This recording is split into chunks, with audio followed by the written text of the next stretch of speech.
सबको जय मसीह की। उपस्थित यहाँ सबको जय मसीह की। और जो कोई भी फेसबुक यूट्यूब में आप सब लोग जुड़े हो, आप सब लोग ऑनलाइन देखते हो, पेज को फॉलो करते हो, सब्सक्राइब करते हो, आप सबके लिए प्रभु यीशु मसीह का मीठे नाम से स्वागत करता हूँ। आज का जो टॉपिक है, जो पिछले हफ्ता में हम लोग बताया था, जो सीखे थे, पिछले हफ्ते में था हम लोग का जो उत्पत्ति का पुस्तक का अध्ययन पहला दिन, वो पिछले हफ्ते में किया है। उसका एक पहलू हम अभी लेंगे, जो कि था ये आदि को हम लोग कैसे समझे। आदि में परमेश्वर ने क्या चीज को बनाया, आदि ने परमेश्वर को किस तरह मेंटेन किया। तो ये आदि ऐसा है, आदि को ऐसा समझे, परमेश्वर ही आदि है और परमेश्वर था, है और रहेगा। अल्फा ओमेगा परमेश्वर है। तो ऑलमाइट जो कि एलोहिम, पिता पुत्र पवित्र आत्मा, वो आदि से है, अभी है और आगे भी रहेगा। उसका कोई जन्म डेट नहीं है, उसका कोई डेट सर्टिफिकेट भी नहीं है। वो है, वो वर्तमान में है, पहले था और रहेगा भी। तो ये चीज को हम लोग देखेंगे। आदि में क्या परमेश्वर ने आकाश और पृथ्वी की सृष्टि की, ये चीज हम लोग देखे थे। आज देखेंगे उस उत्पत्ति का पहला अध्याय का, उसी पहला अध्याय का दूसरा वचन, जो कि तो पहला अध्याय में हम लोग क्या सीखे थे। आदि में क्या था, आदि में परमेश्वर ने आकाश और पृथ्वी की सृष्टि की। देखो, एक चीज को आप समझना है, यहाँ बहुत मसला है। मैं क्यों कहता हूँ, मेरा जो टीचिंग होगा मैं सबके लिए कह रहा हूँ। जो कुछ देख रहे हो, आप अपने जिंदगी परिवर्तन कर रहे हो, मैं बहुतों चीज को ये इसी बाइबल से मैं कह रहा हूँ और इसी बाइबल से दूसरे भी सिखा रहा है। तो बाइबल का जो वचन है, वो वचन का बाहर मैं नहीं कहूंगा। वचन जो है, उसी वचन का ऊपर हम उसको बताएंगे। तो पहला वचन में परमेश्वर क्या कह रहा है, जो आदि में हमने आकाश और पृथ्वी की सृष्टि की, पहला उत्पत्ति 1:1 में। दूसरा में क्या कह रहा है, दूसरा में आप पढ़िए, पहला अध्याय दूसरा वचन को पढ़िए। पृथ्वी बेडोल और सुनसान पड़ी थी। हाँ, तो और गहरे जल के ऊपर अंधेरा था। हाँ, तथा परमेश्वर का आत्मा जल के ऊपर मंडराता था। हाँ, देखो, पहला में कह रहा है आदि और आकाश और पृथ्वी की सृष्टि की। तो फिर दूसरा अध्याय में ये बेडोल कैसे हो गया। ये 5 चीज को आज क्लियर करेंगे हम। ये चीज को हमें समझना जरूरी है। बेडोल, यहाँ लिखा है बेडोल और यहाँ लिखा है सुनसान है। जो बना आकाश और पृथ्वी को बनाने के बाद तो वो सब कुछ सिस्टम से तो बनाया परमेश्वर ने। ये प्रश्न तो उठता है, तो ये प्रश्न उठता है कि नहीं उठता है, किसी का मन में उठे ना उठे, मुझे तो ये प्रश्न उठा था। जो पहला 1:1 में परमेश्वर कह रहा है आकाश और पृथ्वी की सृष्टि की, फिर दूसरा अध्याय में, उसी अध्याय का दूसरा में, तो ये चीज को हमें देखना है। तो ये बिडोल कैसे हो गया फिर, और ये सुनसान क्यों है, ये अंधियारा क्यों है, और ये आत्मा, 5 लाइन को मैं कंप्लीट कर दी उसी वचन में। एक आत्मा और जल, ये जल इतना सारा कहां से आया, ये चीज हमने पूरा क्लियर करना है, तब जाकर समझ पाओगे जो इसका अंदर क्या सिस्टम है। तो उत्पत्ति 1:1 कह रहा है हमें, जो आदि में आकाश और पृथ्वी की सृष्टि की परमेश्वर ने। दूसरा अध्याय में कह रहा है ये बेडोल भी है, और सुनसान था, अंधियारा था, और जल और आत्मा। ये 5 लाइन को हम अंडरलाइन करेंगे, जो इसमें सीखने का बहुत कुछ है। जो उत्पत्ति, तो इसका मतलब हमें ये समझ आ रहा है, उत्पत्ति पहला अध्याय में परमेश्वर ने आकाश और पृथ्वी की सृष्टि की, लेकिन दूसरा अध्याय में ये बेडोल भी हो गया और अंधेरा भी है, और ये जल बहुत गहरी जल है। तो इसका मतलब उत्पत्ति 1 से लेकर ये 2 तक बहुत बड़ा गैप है। ये कितने साल का गैप है, कितने महीना का गैप है, कितने करोड़ों साल का गैप है, ये हमें बाइबल रिकॉर्ड नहीं दी क्या, कहीं भी बताया क्या, नहीं बताया। तो जो चीज को इसके लिए मैं पहले दिन बताया, जो उत्पत्ति का अध्याय जब पढ़ोगे, उत्पत्ति का अध्याय को जो समझोगे, अगर सही तरह बाइबल का कॉन्टेक्स्ट से समझोगे तो समझ पाओगे, नहीं तो यहाँ सब कुछ अपोकेटिव को बताया, उदाहरण का तौर पे बताया। परमेश्वर ने सब समझाने का कोशिश किया, लेकिन जितना हमें बाइबल कट टू कट नहीं मिलेगा। ये पुस्तक को पढ़ने का टाइम में कट टू कट बहुत सवाल उठते हैं, भी कम से कम ये उत्पत्ति का पुस्तक को, क्यों इसमें ऐसा परमेश्वर जितना कुछ दिया है उसी पे हमें गौर करना है। जो व्यवस्था विवरण 29 का 29 क्या रहा है, जो गुप्त बातें परमेश्वर जानता है हम नहीं जान सकता है, तो हमें यहाँ तक रखना है। अगर कोई, मैं इसीलिए क्लियर कर रहा हूँ आप लोग भी समझ जाओ, जो ये उत्पत्ति एक एक में कह रहा है आकाश पृथ्वी सृष्टि किया, फिर दूसरा में कह रहा है ये बेडोल भी है, सुनसान भी है, अंधेरा भी है, तो इसका मतलब क्या है, इससे 1 से लेकर 2 तक जितना समय लगा परमेश्वर ने बनाया, तो ये सब ये बहुत बड़ा गैप है और इसमें बहुत बड़ा रहस्य है। ये रहस्य भी हम जान नहीं सकता है। इतना खुलासा हम आज देना कोशिश करेंगे, जैसे कि जो आप नया यीशु में आया हो या काफी दिन से जुड़े हो, मुझे कभी नहीं फॉलो करते हो और यीशु को नहीं भी जानते हो, लेकिन ये उत्पत्ति का अध्याय को आप कहीं भी रोल करते करते मैं मिल गया या वीडियो को देखने आपको अनुप्रेरित हो गया, परमेश्वर का आत्मा का आपको अनुप्रेरित किया, तो देख लीजिए इसमें बहुत कुछ सीखने को मिलेगा। इतना गजब का टॉपिक है। मैं पहले बता दिया था, उत्पत्ति 1 अध्याय, 2 अध्याय, 3 अध्याय, ये 3 संडे में हम लोग पूरा करेंगे। पहले अध्याय अगले संडे में, पिछले संडे में हो गया, अभी दूसरा अध्याय चल रहा है, फिर आज का बाद तीसरे संडे में हम लोग कोशिश करेंगे ये तीसरा अध्याय को भी पूरा करना। पूरा मैटर इसी में है, पूरा सब्जेक्ट इसी में है। तो ये चीज हमें देखना, जो उत्पत्ति 1 से लेकर 2 तक बहुत बड़ा गैप है। तो ये गैप में क्या क्या हुआ, गैप में क्या क्या रिजल्ट हुआ, क्या और बनाया और कुछ बिगड़ा, तो ये हमारा पास रिकॉर्ड नहीं है। बाइबल हमें ये नहीं बताता है। तो हमें जो चीज नहीं बताता है हमें यहाँ तक ही क्लोज करना है और रखना भी है, क्यों आगे हम अपना मर्जी से, अपना भावना से हम इसको नहीं बता सकते हैं, क्यों ये गुनाह हो जाएगा। परमेश्वर कह रहा है अपने वचन से बाहर हम कुछ नहीं कर सकता, बढ़ा भी नहीं सकता, घटा भी नहीं सकता। जो वचन में लिखा गया है उसी तरह हमें एक्सप्लेन करना है। और ये चीज को हम देखते हैं जो इसका अंदर जो गैप है, ये एक वचन को पढ़ लेते हैं, पढ़ने का बाद अब इसमें समझ आ जाएगा इसमें क्या है नहीं है। तो हिजकिय्याह को जो किताब है 28 नंबर अध्याय 17 नंबर वचन और यशायाह 14 नंबर अध्याय 12 नंबर वचन, ये 2 अध्याय को हम लोग पढ़ेंगे। पढ़ने का बाद हम इसको एक्सप्लेन करेंगे, देखेंगे इसमें क्या है। तो हिजकिय्याह जो है 28-17 आप पढ़िए। सुंदरता के कारण तेरा मन फूल उठा और वैभव के कारण तेरी बुद्धि बिगड़ गई थी।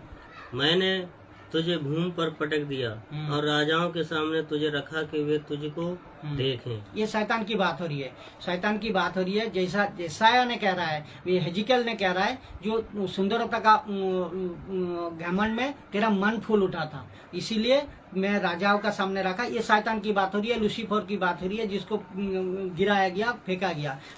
तो ये यशायाह पढ़िए, यशायाह 14-12। इसमें हमें ये चीज पता हो जाता है, जो यशायाह 14 अध्याय 12 नंबर वचन। हे भोर के चमकने वाले तारे, तू कैसे आकाश से गिर पड़ा।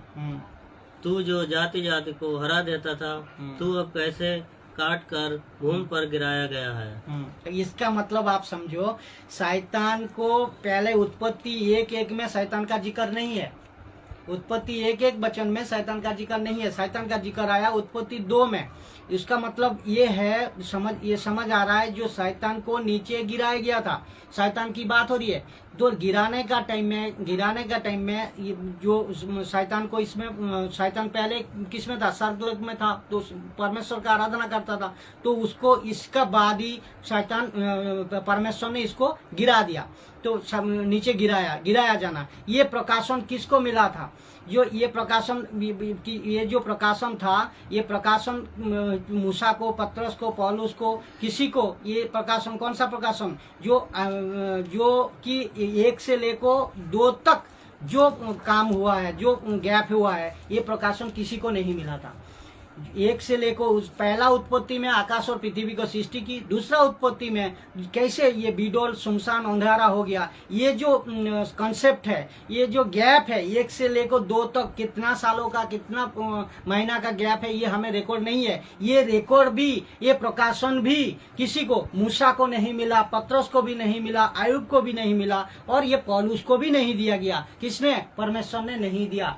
तो भी तो बाइबल में रिकॉर्ड नहीं है, हम इसको नहीं बता सकता है। अभी हम देखेंगे ये वचन परमेश्वर का साथ आयुब को जो बातचीत हो रही है, जो उन दिनों में एक पशु था, आयुब का साथ जिसको बनाया था परमेश्वर ने, परमेश्वर खुद बात कर रहा है। ये वचन को हम लोग देखेंगे, परमेश्वर खुद बातचीत कर रहा है। किसका साथ? आयुब का साथ परमेश्वर का बातचीत हो रहा है, जो कि आयुब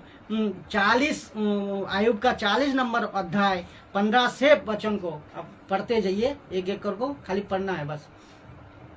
तू मुझे बुलाता और मैं बोलता, तुझे अपने हाथ के बनाए हुए काम की अभिलाषा होती, परंतु अब तू मेरे पग पग को गिनता है। क्या तू मेरे पाप की ताक में लगा रहता है? मेरे अपराध मोहर बंद थैली में है, और तूने मेरे अधर्म को सी रखा है। निश्चय पहाड़ भी गिरते गिरते नष्ट हो जाता है, और चट्टान अपने स्थान से हट जाती है, और पत्थर जल से घिस जाते हैं, और भूमि उसकी बाढ़ से कट कर बहाई जाती है। उसी प्रकार तू मनुष्य की आशा को मिटा देता है।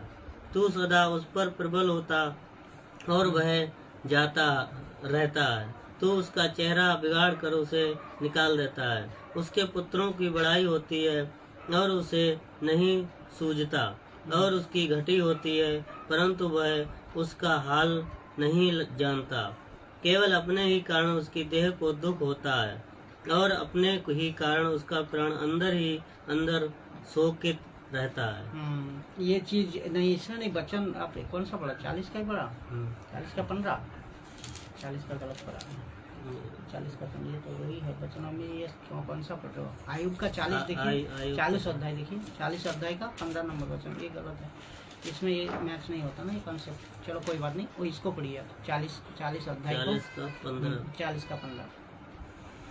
उस जल गज को देख, मैं अभी लाइन में मैंने तेरे साथ बनाया, वह बैल के समान घास खाता है। देख उसकी कटी में बल है, और उसके पेट के पेड़ों में उसकी सामर्थ्य रहती है।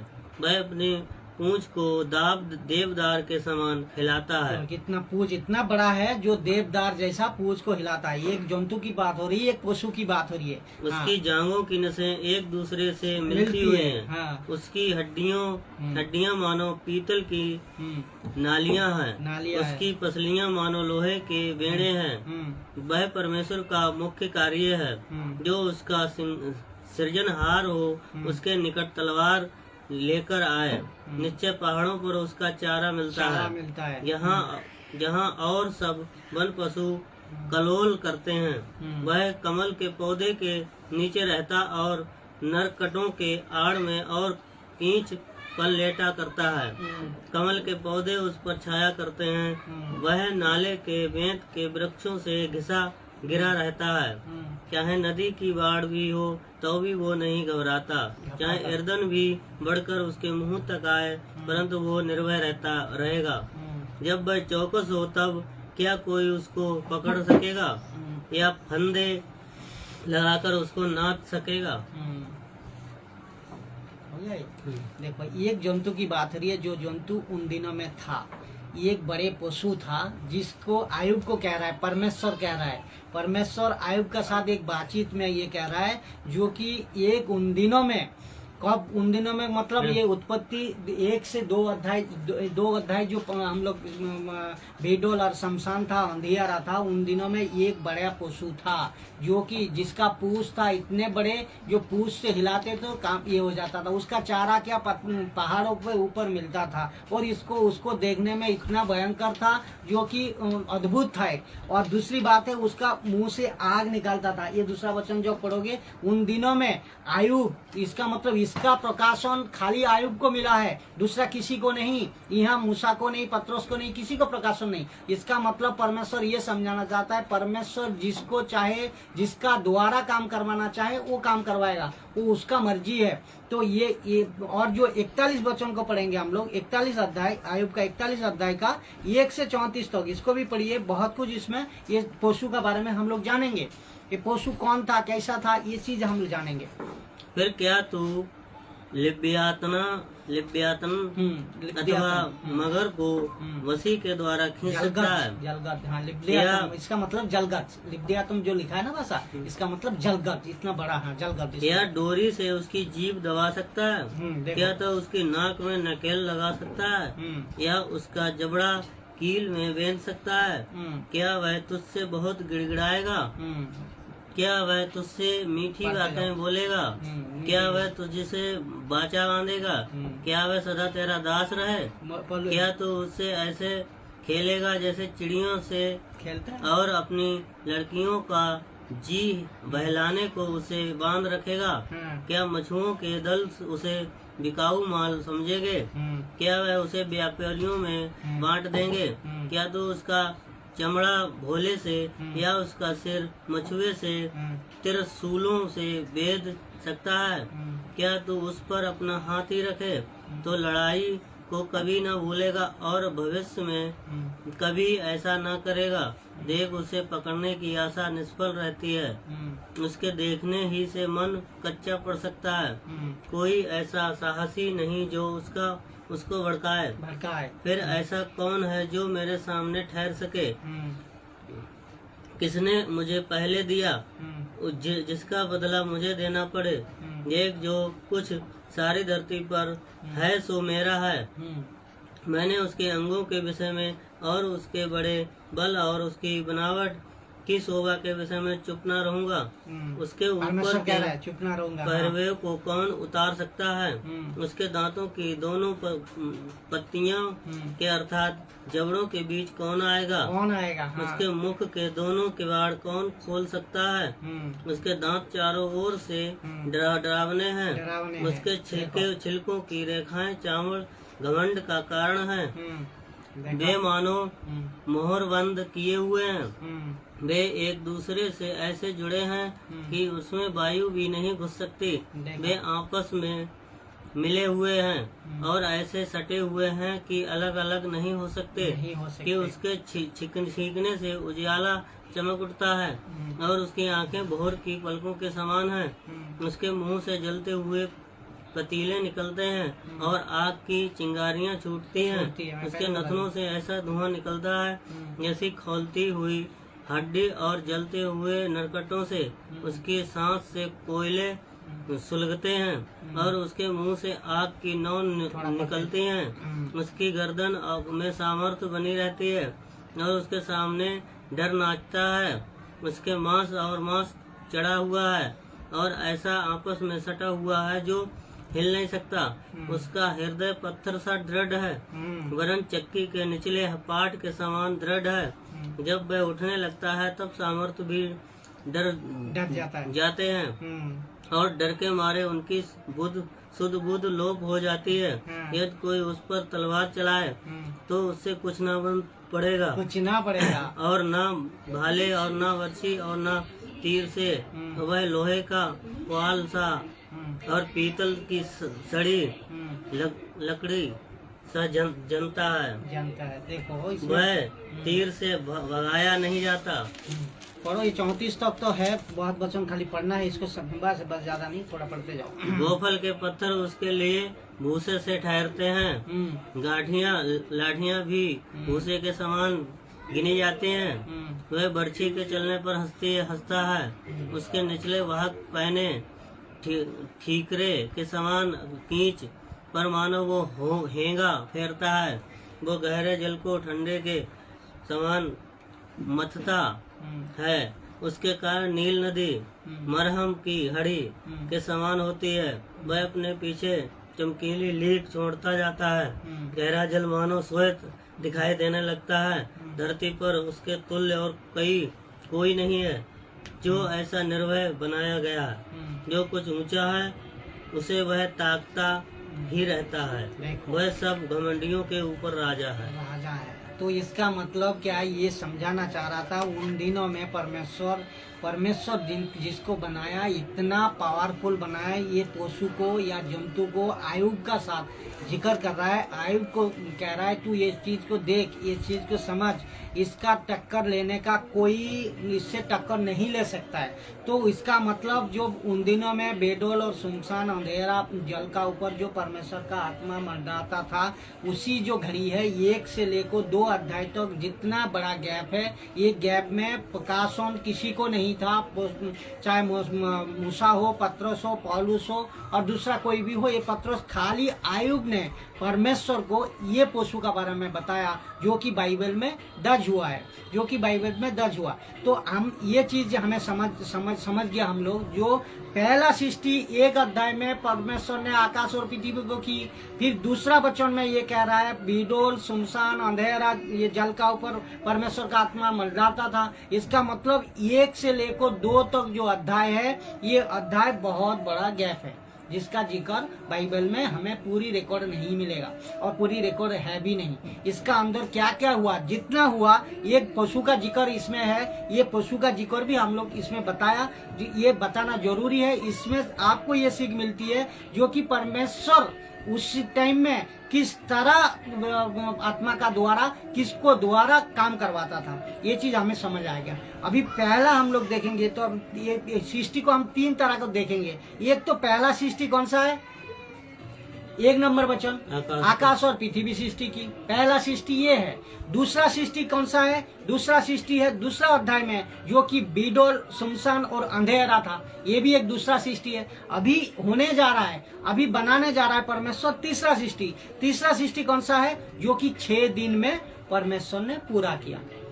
तो ये 2 कॉन्सेप्ट हमें पूरी तरह क्लियर करना है, जानना है। पहला सृष्टि है आकाश और पृथ्वी परमेश्वर ने सृष्टि की, फिर दूसरा सृष्टि में उसी दूसरा अध्याय में बीडोल सुनसान अंधेरा जल का ऊपर परमेश्वर का आत्मा, ये भी एक बीडोल कैसा हो गया था, पहला सृष्टि आकाश और पृथ्वी सृष्टि की, फिर दूसरा में वो बीडोल हो गया।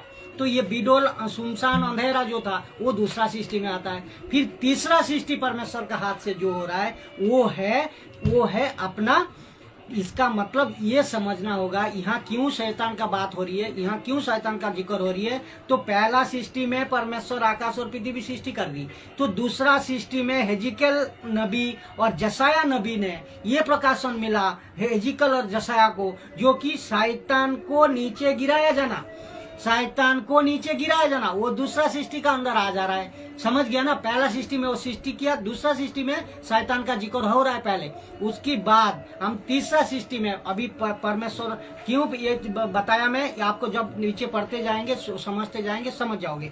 तीसरा सृष्टि जो है परमेश्वर ने 6 दिन में सृष्टि की, तीसरा सृष्टि। तो तीसरा सृष्टि में हम लोग चलेंगे सब कुछ। अभी परमेश्वर ने एक प्रश्न तो यहाँ उठता है, क्यों भाई साहब, एक प्रश्न तो यहाँ उठता है, जैसा परमेश्वर ने बाइबल में ये कहा है, जो नील नदी को तुरंत क्या किया, नील नदी को तुरंत फाड़ दिया, रास्ता बना दी, और लाजर को बेटी को तुरंत परमेश्वर ने बचा दी है। और ये नूह का टाइम में, जो बरसात का टाइम में पूरी तबाह कर दी। तो परमेश्वर किसी का ऊपर हाथ रखते थे तो चंगाई मिल जाता था। तो यहाँ ये प्रश्न उठता है, किसी का मन में उठे ना उठे, मुझे तो ये चीज मिला, तो परमेश्वर ये सब का आज प्रश्नों भी कर रहा है। तो परमेश्वर अगर आवाज से सब कुछ एक कर सकता है, तो ये 6 दिन में क्यों लिया। ये कोई अविश्वासी प्रश्न कर सकता है, कोई विश्वासी भी कर सकता है, आज पास्टर भी कर रहा है, बाइबल को पढ़ते वक्त ये भी कर रहा है। मुझे भी ये सवाल आया, जो ये परमेश्वर तो सब कुछ बाइबल में देखा कि किसी को हाथ रखा चंगाई हो गया, नील नदी पार हो गया, तो लकड़ी को फेंका साफ हो गया, तो ये तुरंत हो जाता था। लेकिन ये जो सृष्टि है, ये सृष्टि जो है परमेश्वर 6 दिन में क्यों बनाया। गहरी तो क्यों मैं इसको कड़ा नजर से लेता हूँ, क्यों मैं टीचिंग में हार्डली लेता हूँ, क्यों जैसे आपको पूरी तरह समझ आए, जो समझने वाला पूरी तरह इसको समझ पाए। जो ये 7 दिन का कंसेप्ट परमेश्वर क्यों लिया, वो तो चाह सकता है, परमेश्वर है, वो कुछ भी कर सकता है। जैसा परमेश्वर, जैसा जाकिर नायक जैसा मुस्लिम जो लीडर है, जाकिर नायक जैसा, वो कह रहा है परमेश्वर को, यीशु को मरियम का पेट में मांगनी होने का पहले क्यों, कैसे यीशु आ गया उसका पेट में। तो ये मैं उनको ये बताऊं, उनको ये बताऊं, ये चीज हमारा जो परमेश्वर है, हमारा जो यीशु है, तो उसको ये आप जो इंसान हो, आपको जैसा परमेश्वर ने जैसा मिट्टी से आपको पैदा कर दिया, मिट्टी से अपने समानता और स्वरूप से इंसान को जैसा परमेश्वर बना सकता है, तो ये परमेश्वर, वो परमेश्वर है, तो मरियम का गर्भ में बच्चा को क्यों नहीं डाल सकता है। तो ये चीज क्लियर होना चाहिए। ये परमेश्वर, ये बात को भी हम क्लियर कर रहा हूँ, जो परमेश्वर एक साथ धड़ धड़ करके बना सकता था कि नहीं, ये 6 दिन क्यों लिया। ये चीज हमें गौर करता है, बच्चों को पढ़ने का टाइम में ये चीज दिमाग में सवाल आता है, जो कि ये 6 दिन में पूरा किया सृष्टि को, क्यों, इसका मतलब क्या है। अगर 6 दिन में परमेश्वर सृष्टि को नहीं बनाता, एक एक दिन में परमेश्वर एक एक चीज को नहीं बनाता, तो आज आप जो पैदा हुए हो, आपका बर्थडे पता नहीं होता कौन सा दिन में है, कौन सा डेट में है, कौन सा साल में है, ये बताना चाह रहा था। तो इसका मतलब में परमेश्वर क्या है, अद्भुत परमेश्वर है, जो कि ऑर्डर का परमेश्वर है, वो कोई गड़बड़ी का परमेश्वर नहीं है। जो कि वो बाहर वाले जो समझता है लकड़ी पत्थर ये सब, ये नहीं है हमारा परमेश्वर। ये परमेश्वर सब कुछ को बनाने वाला परमेश्वर है। तो इस सृष्टि का ये 7 दिन 6 दिन हमें ये दर्शाता है, जो कि एक एक दिन, एक एक समय, और ये दोपहर, शाम, सुबह, दिन, महीना, साल, ये चीज हमें समझने के लिए, और नहीं तो मनुष्य कंफ्यूज हो जाएगा। मनुष्य आज क्या खा रहा है, कल क्या खाएगा और कल क्या करेगा, वो दिन नहीं पता होता, समय नहीं पता होता, साल नहीं पता होता, तो मनुष्य कंफ्यूज कर बैठेगा। तो मनुष्य को जितना परमेश्वर कंट्रोल का साथ बनाया, जितना जिस तरह फ्री होल्ड बनाया, तो उसी तरह उनको सब कुछ देखो बनाया। ये समय भी आपको पता होता है, वो भी पता, आप देखो ना बाइबल में कहीं भी लिखा है ना, बाइबल में ये उत्पत्ति का बाद से आप देखो, कहीं अप्रैल महीना लिखा गया है, कहीं 6 महीना लिखा है, कहीं 3 साल लिखा है, किसी का जैसा नूह 300 वर्ष जिंदा था। ये सब जिक्र है कि नहीं, समय का, साल का, ईयर का। तो ये जिक्र इसलिए है, जो परमेश्वर ये 6 दिन में इसीलिए बनाया है। वो चाहते तो धड़ बना देते। तो ये प्रश्न यहाँ क्लियर होता है, जो परमेश्वर समय और टाइम और डेट को आपको समझाने के लिए ये 6 दिन में एक एक सृष्टि को रचा, एक एक सृष्टि को रचा। अभी हम लोग देखेंगे, जो इसलिए परमेश्वर, जो कि ये परमेश्वर में कह दिया ऑर्डर का परमेश्वर है, ये परमेश्वर हमारा कोई कंफ्यूजन का परमेश्वर नहीं है, नहीं है। पहला दिन में अभी हम लोग देखेंगे, पहला दिन, ये भी 6 दिन का कॉन्सेप्ट हम लोग, तीसरा सृष्टि जो है 6 दिन का जो कॉन्सेप्ट है, ये 6 दिन का कॉन्सेप्ट में हम लोग पहला दिन देखेंगे। पहला दिन पढ़िए आप, जो वचन इस उत्पत्ति 2 अध्याय अभी लीजिए, उस वहां से शुरू करेंगे, एक एक अध्याय, एक एक चीज को हम लोग क्लियर करेंगे। उत्पत्ति 2 नंबर अध्याय, एक नंबर अध्याय दूसरा वचन, 1 नंबर अध्याय दूसरा वचन। पहला वचन तो उस दिन हो गया, दूसरा वचन है, पृथ्वी बेडोल और सुनसान पड़ी थी, और गहरे जल के ऊपर अंधेरा था। अच्छा, ये 3 नंबर हो गया था, देखो 3 नंबर वचन पढ़ो। जब परमेश्वर ने कहा उजाला हो, हाँ बस, तो उजाला हो गया। हाँ, जब परमेश्वर ने कहा उजाला हो, तो उजाला हो गया। इसमें मैं पहले बता दिया, उत्पत्ति अध्याय को पढ़ने के लिए आपको बहुत बुद्धि की जरूरत होगा और बहुत पवित्र आत्मा की मदद चाहिए, क्योंकि ये चीज पूरी बाइबल में सब चीज ऐसा बताया, जो उजाला हो, ये भी बाहर वाला कह रहा है उजाला हो, उसका मतलब हो गया। ये कैसे हो गया, ये क्वेश्चन साधारण कोई किसी का पास मन में भी आएगा, लेकिन परमेश्वर उजाला को बनाने के लिए अंधेरा था, इसके लिए तो उजाला का जरूरत पड़ा। अंधेरा था। अंधेरा में कौन, ये अपोकिटिव बात है, आत्मिक बातें है, आत्मिक तरह आपको इसको लेना है। अपोकिटिक बातें है, उदाहरण की बातें है, जैसा डेनियल का बुक में पेड़ पौधा का, जंतु का, पक्षी का, देखो जंतु का साथ भी ये सांप को बच्चे कहा कि नहीं कहा, तो इसका मतलब उसको समझाना चाह रहा है अपोकिटिव, उदाहरण का तौर पे। चाहे गोस्पेल का बुक हो, रेवलेशन का बुक हो, या कोई डेनियल का बुक हो, सब में उदाहरण का तौर पे हमें समझना होगा। ये उजाला हो जा, तो इसका मतलब पहली बात तो परमेश्वर आवाज से, शब्दों से और मुंह से ऐसे ही बोलते थे, उजाला हो जा तो हो जाता था। कि तो कितना बड़ा महान परमेश्वर है, जो कि उसकी आवाज से बन जाता था, जो बनाना चाहता था वो बन जाता था। तो ये एक बात है, यहाँ हम लोग देखेंगे जो कि ये 7 दिन का जो कॉन्सेप्ट है परमेश्वर, ये भी बताता हूँ, ये भी एक चीज को हम क्लियर करता हूँ। ये 6 दिन में जो सृष्टि की, 6 दिन में एक एक करके जो सृष्टि की, इसके लिए पहले उजाला का क्यों जरूरत है, ये भी प्रश्न आ रहा है। पहले उजाला क्यों बनाया, दूसरा तो कुछ बना सकते थे। ये तो अविश्वासी भी सवाल कर रहा है, विश्वासी भी सवाल कर सकता है। तो बाइबल में जो दिया है, पहला दिन में उजाला और अंधेरा बन गया। उसको और एक बार पढ़िए। जब परमेश्वर ने कहा उजाला हो तो उजाला हो गया, बस यही है ना बात, इतना तो है। इसमें क्या समझ में आ रहा है, देखो पहले यहाँ क्या था, उत्पत्ति 1:2 में, उत्पत्ति 1:2 में क्या था, 2 में था ये बीडोल, पृथ्वी बीडोल, सुनसान, अंधेरा, जिसका ऊपर परमेश्वर का आत्मा मंडलाता था। तो परमेश्वर को अगर तीसरा सृष्टि बनाना है, देखो ये मैं और एक बार क्लियर कर रहा हूँ। पहले अध्याय में आकाश और पृथ्वी सृष्टि की, दूसरा अध्याय में परमेश्वर ने क्या है, पृथ्वी बीडोल और सुनसान अंधेरा था, जिसका ऊपर परमेश्वर का आत्मा मंडलाता था। तो इसका अंदर बहुत बड़ा गैप है। ये दूसरा सृष्टि खत्म, फिर तीसरा सृष्टि जब परमेश्वर ने 6 दिन में बनाएंगे, तो पहले उजाला क्यों बना रहा है, ये यहाँ हेजिकेल और जसाया ये कह रहा है, जो तू क्यों आकाश से गिर पड़ा, जो भोर के चमकने वाला तारा। तो ये शैतान की बात हो रही है, और ये शायद लूसीफर की बात हो रही है, लूसीफर को गिराया जाना।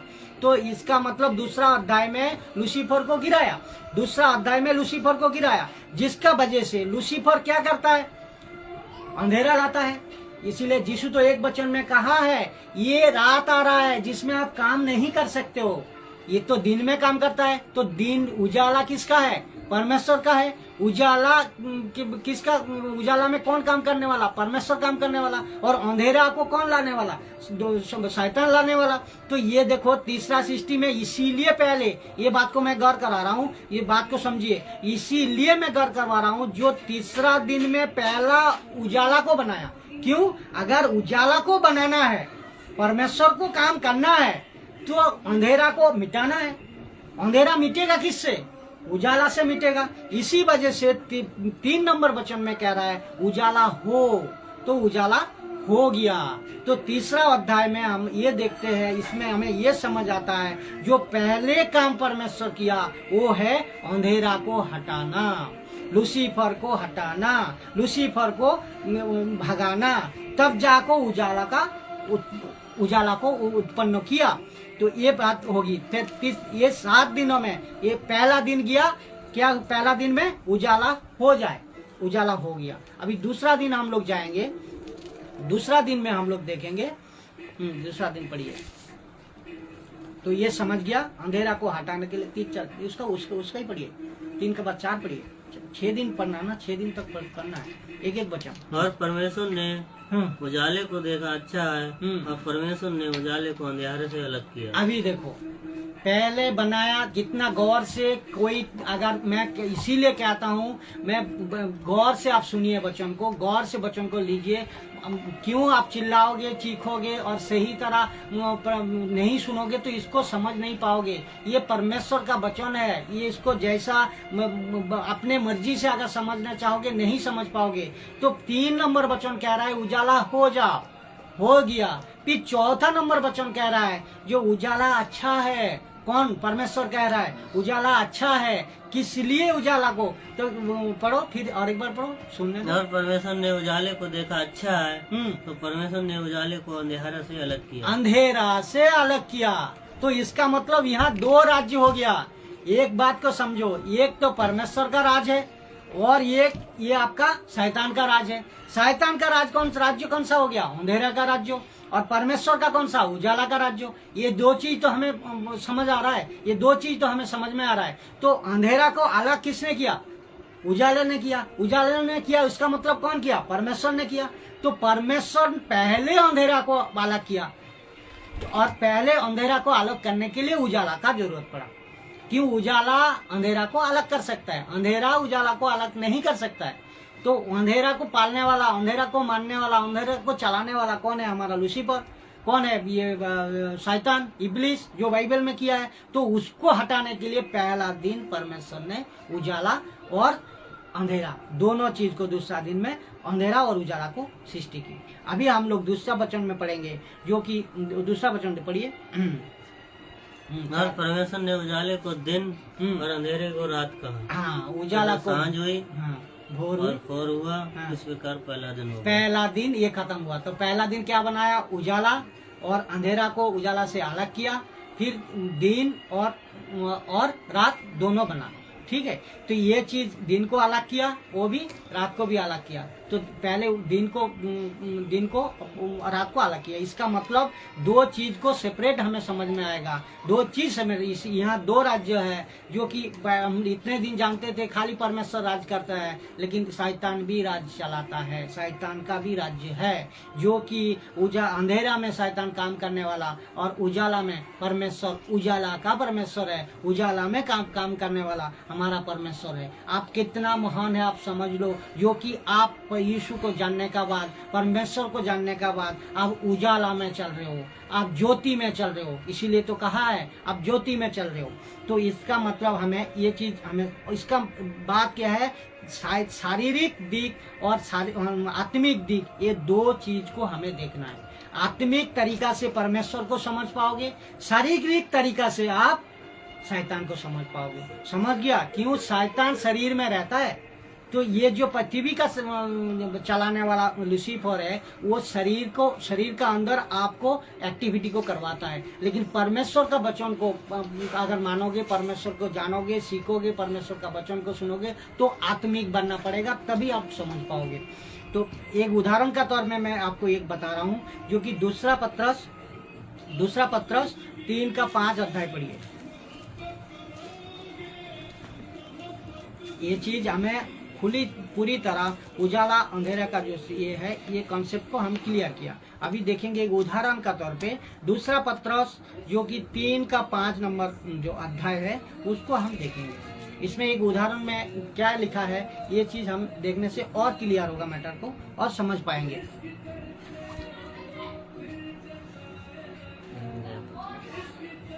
कोई बात नहीं। उजाला और अंधेरा, तो पहला दिन क्या हुआ? उजाला बनाया, अंधेरा से अलग किया, उजाला को दिन कहा और अंधेरा को रात कहा। ये चीज पहला दिन परमेश्वर ने बनाया। दूसरा पत्रस, वे तो जानबूझकर ये भूल गए कि परमेश्वर के वचन के द्वारा आकाश प्राचीन काल से विद्यमान है और पृथ्वी भी जल में से बनी और जल में स्थिर है। देखो ये वचन को और एक बार पढ़ो, कितना गहरी बात है इसमें। वे तो जानबूझकर ये भूल गए कि परमेश्वर के वचन के द्वारा आकाश पृथ्वी काल से विद्यमान है और पृथ्वी भी जल में से बनी और जल में स्थिर है। देखो ये तो किसको कह रहा है? किसको कह रहा है? शैतान को कह रहा है। परमेश्वर कह रहा है ये तो जानबूझकर भूल गया। क्यों? शैतान जानते थे, शैतान सब जानते थे, ये सब जानबूझकर भूल गया। आकाश पृथ्वी प्राचीन काल से परमेश्वर ने इसको बनाया। किससे बने? जल से बने और जल से स्थिर है। आकाश जल में स्थिर है, आकाश और पृथ्वी। तो ये बात को क्यों नहीं आज मैं कह रहा हूँ, ये बाइबल में लिखा क्या गया है और आज सिखा क्या रहा है। मैं ये क्यों नहीं कहूँ? मुझे जब सच्चाई पता चला, मैं आपको सच्चाई क्यों नहीं बताऊं? आपको ये चीज समझना होगा। बाइबल खोल को देखिए, चाहे मेरा टीचिंग, मेरा शिक्षा आपको सही नहीं लगे, उसमें कोई दिक्कत नहीं है, लेकिन आप बाइबल को पढ़िए, बाइबल का साथ मैथ कीजिए। इसमें कह रहा है, आज कह रहा है ना, आज क्या जो कह रहा है, ये तो मैं इसीलिए कह रहा हूँ, ये जो आकाश आप देख रहे हो ना, ये भी पानी है। ये जो आकाश देख रहे हो ना, ये भी पानी है। और जो पृथ्वी, ये जो पृथ्वी है, ये भी पानी है। पानी में से ही बना, पानी में ही स्थिर है। ये लिखा है पानी में स्थिर है। तो मैं पहले टीचिंग में एक बार बताया था, जो कि ये आकाश जो देख रहे हो, नीला आकाश ना, ये पानी, ये दूसरा वचन में आपको क्लियर हो जाएगा। पानी को डिवाइडेशन किया परमेश्वर ने। तो ये आकाश जो देख रहे हो, नीला आकाश, खूबसूरत आकाश है ना, ये आकाश पूरा पानी है। और ये बरसात कहाँ से आती है? ऊपर से ही तो आती है। तो पानी अगर ना रहा तो बरसात कहाँ आएगा? अगर कोई लॉजिक लगाए, कोई अगर दूसरा कॉन्सेप्ट बताए, लेकिन वो हम क्यों मानेंगे? क्योंकि इसमें हमारा परमेश्वर खुद कह रहा है, परमेश्वर नबी का द्वारा खुद बता रहा है। जो ये वचन को और एक बार पढ़िए, ये सबको क्लियर होना चाहिए। वे तो जानबूझकर ये भूल गए कि परमेश्वर के वचन के द्वारा आकाश प्राचीन काल से विद्यमान है। अब पृथ्वी भी जल में से बनी और जल में स्थिर है। जल में स्थिर है। तो आकाश देखो कितने पहले प्राचीन काल से शैतान को कह रहा है कि वो तो जानबूझकर भूल गया, कि वो जानते थे, जानबूझकर भूल गया। आकाश, पृथ्वी, ये दोनों, पृथ्वी और आकाश, ये पृथ्वी तो पानी में स्थिर है, पानी में से ही बना है और पानी में स्थिर है। और आकाश जो है वो भी पानी में से बना है, वो भी पानी है।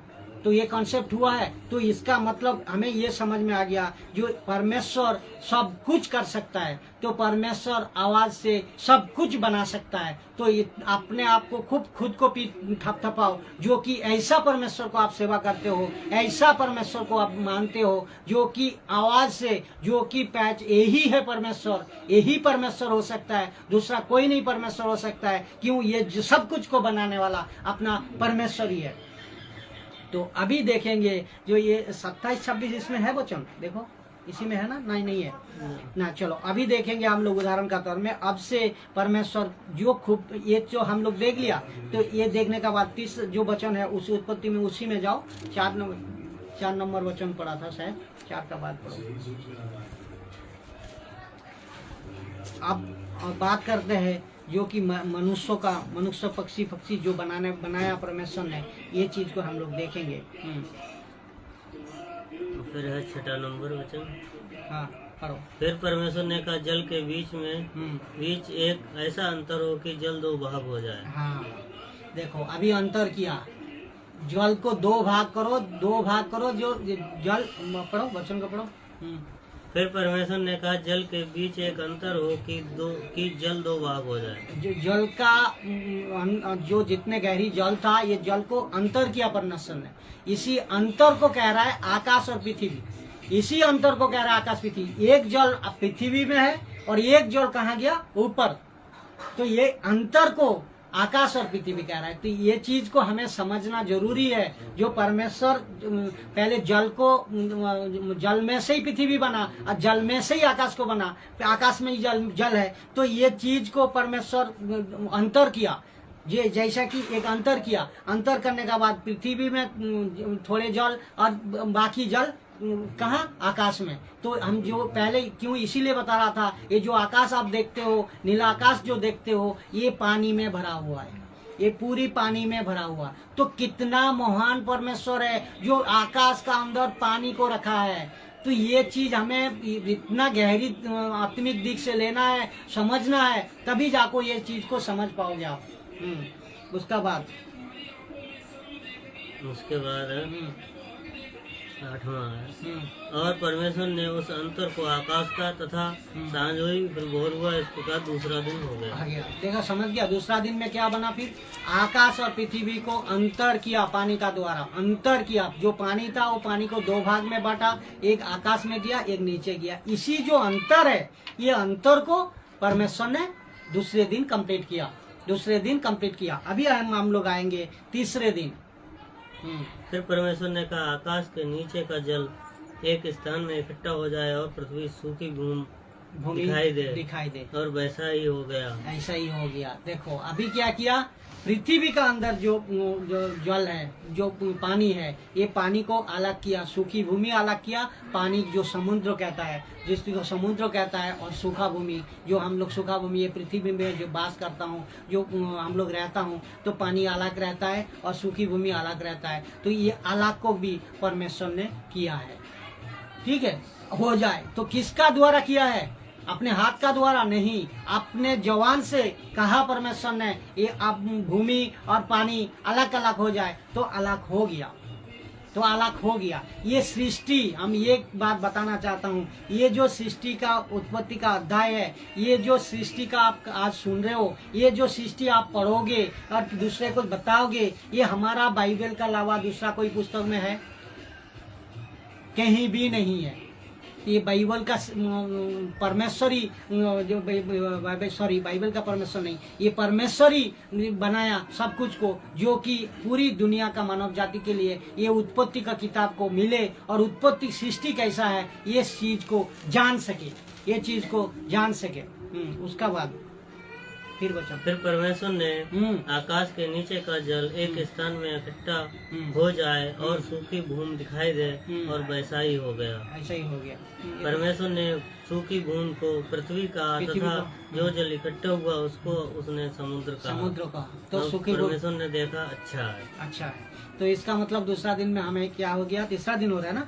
हाँ, तो ये हो गया, हमें समुद्र अलग हो गया, फिर सूखी भूमि अलग हो गया, तो ये तीसरा दिन में ये बन गया।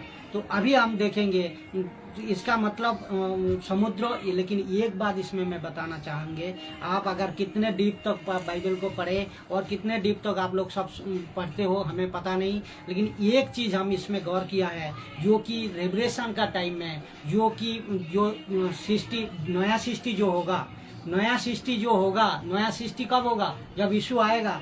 जब नया सृष्टि होगा, वो सृष्टि में ये सब कुछ रहेगा, पृथ्वी भी रहेगा, पृथ्वी रहेगा, और ये आप अर्थ रहेगा, ये सब कुछ रहेगा, दूसरा कुछ रहेगा, लेकिन एक चीज नहीं रहेगा। क्या चीज बताओ? गौर किया कुछ ने? बाइबल का डीप में गया, एक चीज नहीं रहेगा, वो है समुद्र। समुद्र उस टाइम नहीं रहेगा। ये जब रेवलेशन का पुस्तक, डैनियल का पुस्तक पढ़ोगे उसमें आपको समझ आ जाएगा। इसीलिए मैं डीप में एक एक अध्याय को इतने ज़्यादा समझता हूँ, समझाता हूँ, क्योंकि ये चीज़ को आपको जानना जरूरी है। जब रेवलेशन का और डैनियल का किताब में भी ये लिखा है, जो नया सृष्टि होगा, नया क्रिएशन होगा, उसमें लेकिन समुद्र नहीं रहेगा। अगर आप कहोगे यार ये सब चीज बाइबल में तो दिया गया है, लेकिन हम कैसे जानेंगे? ये तो जानना, जितना बाइबल में दिया गया है उतना जानना है हमें।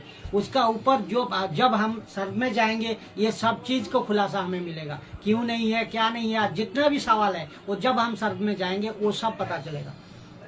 हाँ, तो उसका बाद ये पॉइंट को हम लोग कहाँ थे, उसका बाद दूसरा वचन को पढ़िए।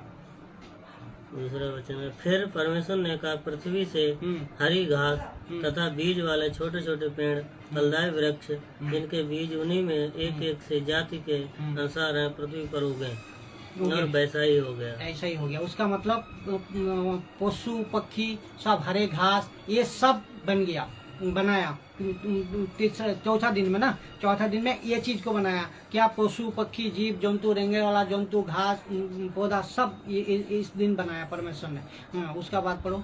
इस प्रकार पृथ्वी की हरी घास और छोटे छोटे जिसमें पेड़ अपनी अपनी जाति के अनुसार बीज होता है, और फलदायी वृक्ष जिनके बीज एक की जाति के अनुसार उन्हीं में होते हैं, उगे, और परमेश्वर ने देखा अच्छा है, तो सांझ पर भोर हुआ। इस प्रकार तीसरा दिन हो गया। उसका मतलब क्या? अलग अलग पौधा, अलग अलग पेड़, अलग अलग जंतु, सब कुछ परमेश्वर ने बनाया, तो अलग अलग जाति का अनुसार बन गया।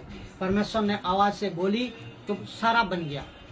तो ये उसका बाद पढ़िए। फिर परमेश्वर ने कहा दिन को रात से अलग करने के लिए आकाश के अंतर में ज्योति हो, और वे चिन्हों और नियत समयों और दिनों और वर्षों के कारण हो, और वे जातियां आकाश के अंतर में पृथ्वी और प्रकाश देने वाली भी ठहरे। वैसा ही हो गया। ऐसा ही हो गया। उसका मतलब ये आकाश जो देखते हो, आकाश में जो तारे हैं, ये तारे को भी परमेश्वर बनाया। क्यों? आकाश को उजाला हो और पृथ्वी को रोशनी पड़े, तो ये चीज को भी, आकाश और पृथ्वी का अंतर जो अंतर है, इसको भी समझने के लिए परमेश्वर आवाज से बोली ये सही तरह हो जाए, तो ये हो गया। ये हो गया पूरी तरह। परमेश्वर जिस तरह, इसीलिए कह रहा ना, एक वचन में कह रहा है, तू कितने अकेलमंद है, तो आकाशों को जो तारा है तू उसको गिन सकता है?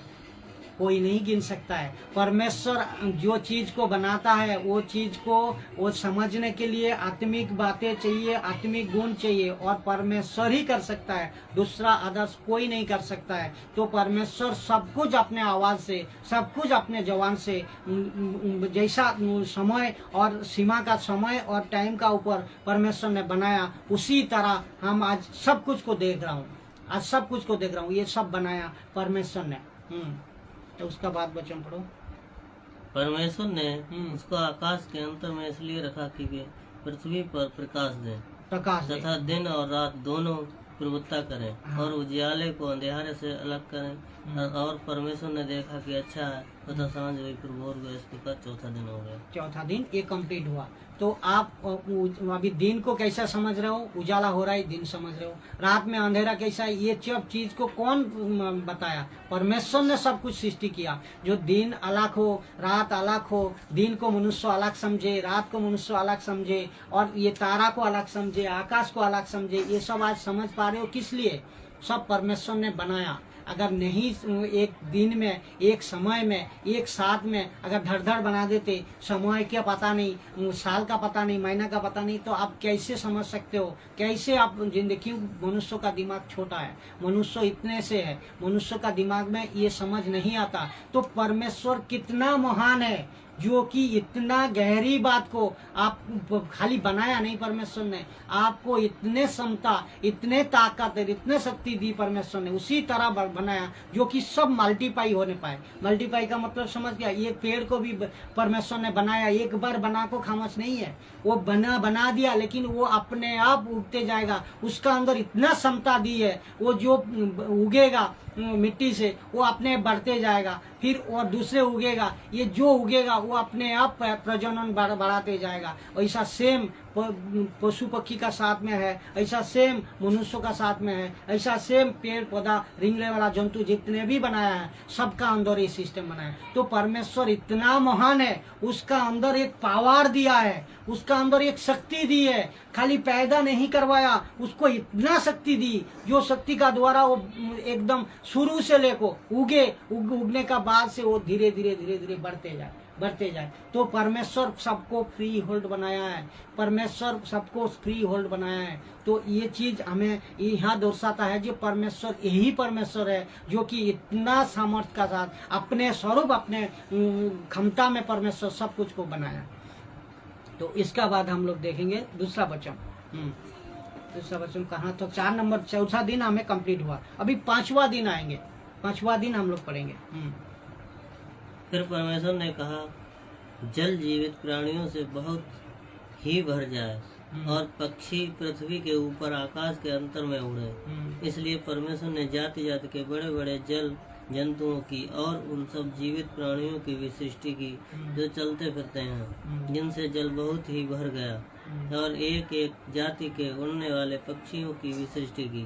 और परमेश्वर ने देखा कि अच्छा है, और परमेश्वर ने यह कह के उनको आशीष दी, फलों फूलों और समुद्र में जल के ऊपर भर जाओ, और पक्षी पृथ्वी पर बढ़े, तथा सांझ हुई, भोर हुआ, इस प्रकार 5वां दिन में परमेश्वर ने क्या बनाया? 5वां दिन में पशु, देखो पक्षी, ये सब चीज को बनाया। और पशु को पानी को, पानी में जो तैरने वाला, पानी में जो रहने वाला, ये सब परमेश्वर ने भी बना को उसमें छोड़ा, जो कि उसमें फूले और फले बढ़े। उसका मतलब मैं वही बात को पहले बना दिया, जो परमेश्वर ने एक बार बना दी, लेकिन ये हमेशा मल्टीप्लाई होते गया, बढ़ते गया।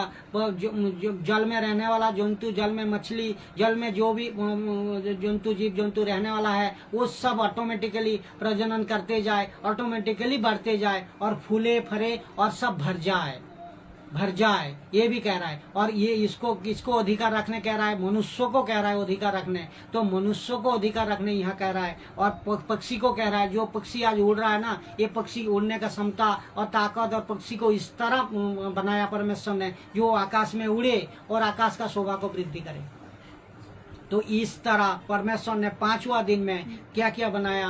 पशु बनाया, और ये क्या क्या मछली भी बनाया, और पानी का अंदर जितने जीव जंतु है सब बनाया। तो आवाज से बोला, ये सब कुछ बन गया, ये सब कुछ बन गया। तो 5वां दिन इस तरह भोर हुआ, साँझ हुई, फिर ये पूरा हुआ। उसका मतलब 5वां दिन हमें ये मिला है, जंतु, जीव जंतु, मछलियाँ, सब कुछ परमेश्वर ने बनाया। उसका बाद फिर परमेश्वर ने कहा, पृथ्वी छठवां में दिन। से एक जाति के जीवित प्राणी अर्थात घरेलू पशु और रेंगने वाले जंतु और पृथ्वी के वन पशु जाति जाति के अनुसार उत्पन्न हो, और वैसा ही हो गया। इस प्रकार परमेश्वर ने पृथ्वी के जाति जाति के वन पशुओं और जाति जाति के घरेलू पशुओं और जाति जाति के भूमि पर सब रेंगने वाले जंतुओं को बनाया, और इस प्रकार देखा कि अच्छा है।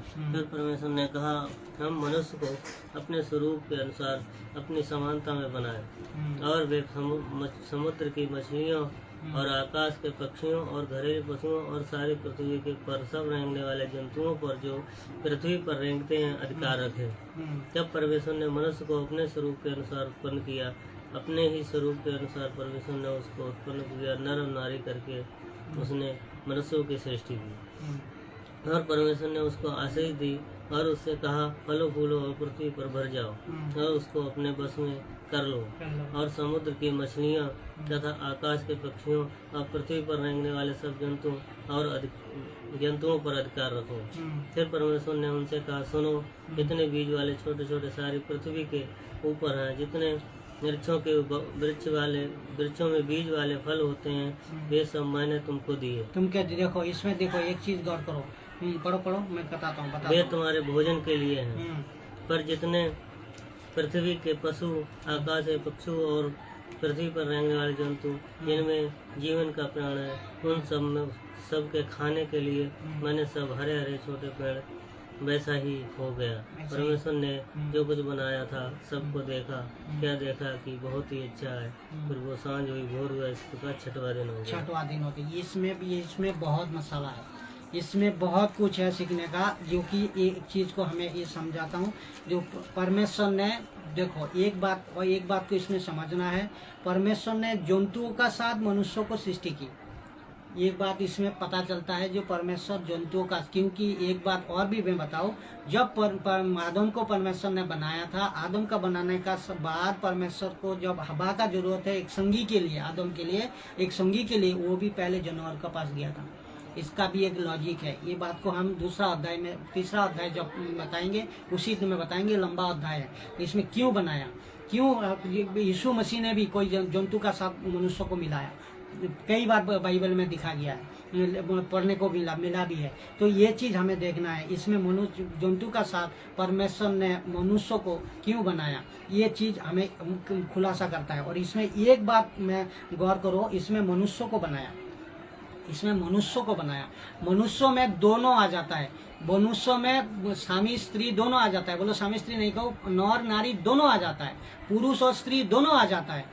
कोई अगर सिखाए जो मनुष्यों को खाली, कोई कह रहा है खाली आदम को पहले बनाया उसका बाद ये बनाया, नहीं कि मनुष्य का अंदर एक ही डीएनए दे को भेजा है, जो कि नारी का जितना अधिकार होगा, पुरुष का जितना अधिकार होगा, नारी का भी उतना अधिकार होगा। ये मनुष्य का अंदर एक ही कंसेप्ट है, जो कि दोनों है, नारी और पुरुष है।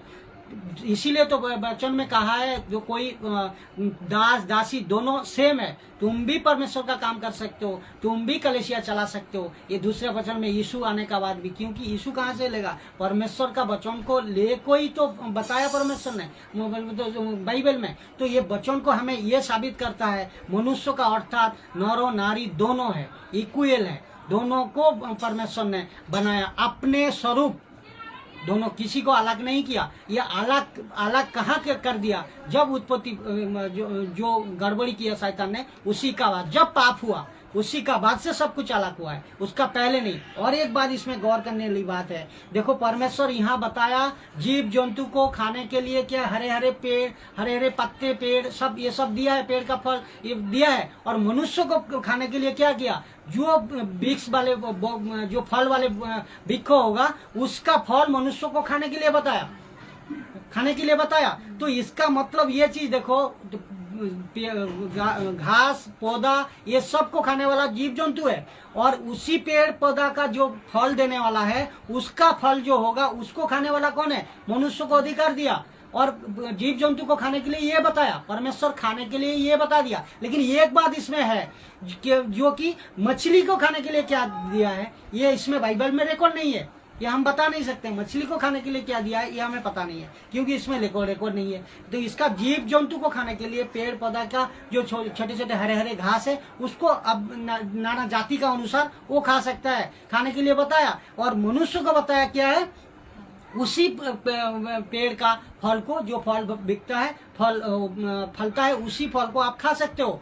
तो इसका मतलब ये उत्पत्ति का अध्याय में ये समझ आ रहा है, जब मनुष्य और जानवर ये दोनों, कोई किसी को कत्ल नहीं करता था, कोई किसी को उस टाइम कत्ल को नहीं खाता था, और कोई किसी को मांसाहारी नहीं था। उस टाइम सब वेजिटेरियंस था, समझ गया? सब परमेश्वर ने उस टाइम जो था सब वेजिटेरियंस था। लेकिन ये बिगड़ा कैसे? ये आज मांस मछली और मनुष्य का कत्ल ये सब बिगड़ा कैसे? ये तीसरा अध्याय में आपको मिलेगा, जो कि तीसरा अध्याय जब हम बताएंगे उस टाइम आपको क्लियर होगा अगले संडे में। तो ये चीज हमें देखने को मिलता है। यहाँ परमेश्वर ने अपने स्वरूप, अपने समानता पे मनुष्य को जो बनाया और जीव जंतु को जो पशु पक्षी को सब खाने के लिए दिया है, ये सब बाइबल में जिक्र है, लेकिन मछली का खाने का जिक्र नहीं है। और दूसरी बात है, इसमें ये हमें सीख मिलती है, जो परमेश्वर सब मनुष्य को खाने के लिए पहले उत्पत्ति का दूसरा अध्याय में जो वचन कह रहा है, ये वचन का अनुसार पहले हर एक मनुष्य, नर नारी पुरुष सब हर एक मनुष्य के लिए दिया था वेजिटेरियंस खाना, फूल और फ्रूट। लेकिन ये सब बिगड़ा कैसे, ये दूसरा अध्याय में बात होंगी। ये लंबा कंसेप्ट है, फिर ये बिगड़ा कैसे इस चीज को हम लोग समझेंगे। तो हमें ये चीज समझ गया। और एक चीज क्लियर कर दूं, जो कि परमेश्वर ने ये छठवां दिन में पूरा सृष्टि को कंप्लीट किया। सातवां दिन क्या बोला ये पढ़ो। ये आकाश और पृथ्वी और उसकी सारी सेना का बनाया जाना समाप्त हो गया। और परमेश्वर ने अपना काम वो करता था 7वें दिन समाप्त किया, और उसने अपने किए हुए सारे काम से 7वें दिन विश्राम किया। और परमेश्वर ने 7वें दिन को आशीष दी और पवित्र ठहराया, क्योंकि उसमें उसने सृष्टि की रचना के अपने सारे काम से विश्राम लिया। तो इसी कंसेप्ट के मैं बताऊं, इसी कंसेप्ट में एक चीज क्लियर करना जरूरी है, जो चीज आज हमेशा प्रचार हो रहा है, जो चीज हमेशा आज सिखाया जा रहा है, जो परमेश्वर विश्राम दिन कहा है, तो विश्राम दिन आपके लिए नहीं कहा है। ये वचन को पढ़ो, सही से पढ़ो। और ये आकाश और पृथ्वी और उसकी सारी सेना का बनाया समाप्त हो गया। और परमेश्वर ने अपना काम जिसे वो काम करता था 7वें दिन समाप्त किया, और उसने अपने किए हुए सारे काम से 7वें दिन विश्राम किया। कौन किया विश्राम किया? कौन किसने काम किया? परमेश्वर ने किया। तो परमेश्वर इतना महान है, वो विश्राम ले सके, वो कौन सा दिन में क्या कर सकते, वो उनका है। हमें ये कॉन्सेप्ट को आज हम जबरदस्ती थोपा जा रहा है किसी का ऊपर, कह रहे उसी दिन आपको करना है। वो ऐसा कोई नियम नहीं है, परमेश्वर यहाँ नहीं भी बताया। ये विश्राम दिन बताया, एक टुकड़ा को पढ़ को आप दूसरे को जिस तरह भी सिखा रहे हो। इसमें परमेश्वर क्या कह रहा है, जो हम 6 दिन में पूरा काम किया, पूरा सेनाओं का काम किया, आकाश पृथ्वी रेंगने वाला जंतु जो कुछ भी काम किया 6 दिन में, ये काम से मैं विश्राम, ये काम से, उसका मतलब 6 दिन का जो कंसेप्ट है। आप 1 हफ्ता फैक्ट्री में काम किया, 1 हफ्ता काम करने के बाद आप विश्राम लिया, वो आपका मर्जी है, वो आपका समय है। इसका मतलब ये वचन को उठा को आप किसी को कहोगे उसी दिन ही आपको विश्राम करना है, उसी दिन आपको ये करना है, वो गलत है। ये परमेश्वर विश्राम दिन कहा, उसको विश्राम दिन कहा, तो वो अपने काम से वो उसका विश्राम दिन कह सकता है। तो आपका हर एक दिन, एक संडे मंडे ट्यूसडे जितना भी दिन है, आपके लिए सब दिन सही है। कोई दिन काम का नहीं है, ऐसा नहीं है, सब दिन सब काम कर सकते हो, ऐसा कोई कॉन्सेप्ट नहीं है। और एक बात बताओ, ये बात भी बता रहा है, जो सबत का दिन 7 दिन के दिन विश्राम में लेना है, और सबत का दिन है, ये सबत का दिन जो मानते हैं वो यहूदी के लिए है, हम लोग के लिए नहीं है। वो हम लोग अन्य जाति है, हम लोग यहूदी नहीं है। ये परमेश्वर वहाँ लिखा है, साफ साफ लिखा है। जो ये शबत का दिन, शबत कौन मनाता है? यहूदी लोग मनाता है, हम तो नहीं मनाता ना। तो हम तो अन्य जाति है, हम तो अन्य जाति है, तो हमें ये शबत का दिन नहीं मानना है। वो कॉन्सेप्ट में भी एक दिन क्लियर हम बात करेंगे दूसरा वीडियो में। ये सातवां दिन का जो कॉन्सेप्ट है, सातवां दिन में वो यहूदी के लिए शबत का दिन है। वो शबत का दिन हम नहीं मना सकते कि हम यहूदी नहीं है, हम यहूदीवादी नहीं है, और कोई नीति नियम में हम लोग नहीं है। क्यों? यीशु जब सूली पे चढ़ को सब कुछ मैटर फिनिश किया, उसका बाद से वो कंसेप्ट परमेश्वर यहूदी के लिए बता रहा है, हम लोग के लिए नहीं है। हम लोग अन्य जाति है। अगर आप कहोगे यहूदी हमें इसको मानना है तो खतना कराओ, आप जो कुछ करना है यहूदी का प्रथा को मानो। नहीं कर सकते ना, परमेश्वर कहा भी नहीं कहीं भी। ये शबत का दिन जो है वो यहूदी के लिए है। ये चीज इसीलिए मैं क्लियर कर रहा हूँ, ये जानना जरूरी है। शबत का दिन जिसको कहते हैं वो यहूदी प्रथा है, यहूदी का नियम है, और यहूदी लोग इसको पालन कर सकता है, हम लोग नहीं। हम लोग के लिए पूरे दिन एक जैसा है। परमेश्वर दूसरा वचन में भी कहा है, आपके लिए दिन रात सब एक ही है। हम बोलो तो एक दिन सब एक ही है, और कोई संडे मंडे ट्यूसडे अलग अलग नहीं है। ऐसा करना ऐसा नहीं करना, ये सब बिगड़ा कैसे, ये तृतीय अध्याय में, तीसरा अध्याय में हम लोग बात करेंगे। जो तीसरा उत्पत्ति का अध्याय बात होगी उसी में क्लियर होगा। सबको जय मसीह की, सबको स्वागत करता हूँ। जो आप लोग लाइन में हो, जो आप लोग देख रहे हो, फॉलो कर रहे हो, लाइक कर रहे हो, और इस उत्पत्ति का अध्याय को सबको जितना हो सके आप लोग शेयर कीजिए और समझे, भेजिए, जिसका द्वारा वो सीख सके, जान सके परमेश्वर का वचन। हमारा मकसद ये है, हम अच्छा बोलता हूँ, हम अच्छा प्रीचर हूँ, ये हमारा अहंकार नहीं है। हम ये आपका हमारा कोई इसमें ये नहीं है, हमारे बड़ापन नहीं है। मैं खाली ये चाहता हूँ परमेश्वर वचन को सही तरह सही कंटेक्स्ट का साथ बाइबल जो बताता है उसी तरह सब समझ पाए, और उसी तरह सब दूसरे तक पहुँचने पाए। शेयर कीजिए तभी बढ़ेगा, शेयर कीजिए तभी आप लोग जान पाओगे, दूसरे तक पहुँचा पाओगे जब शेयर करोगे। तो सबको जय मसीह की, और प्रभु का नाम से, मीठे नाम से सबको स्वागत करता हूँ। अगले वीडियो के लिए आप लोग सुरक्षित रहिए, प्रभु में बना रहिए। धन्यवाद। धन्यवाद।